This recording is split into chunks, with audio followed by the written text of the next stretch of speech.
Take our lead, let's help you make your mark. Our goal is your satisfaction. Let us show you the way.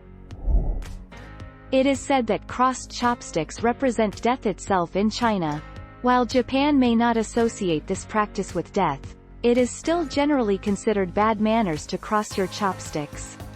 Whenever possible, try to remember to keep them in a parallel position whether they are in your hands or placed down.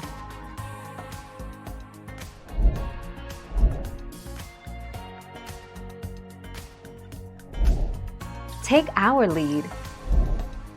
The thing is, wearing chopsticks as a hair accessory isn't even technically a Chinese hairstyle, because Chinese chopsticks are used exclusively for eating.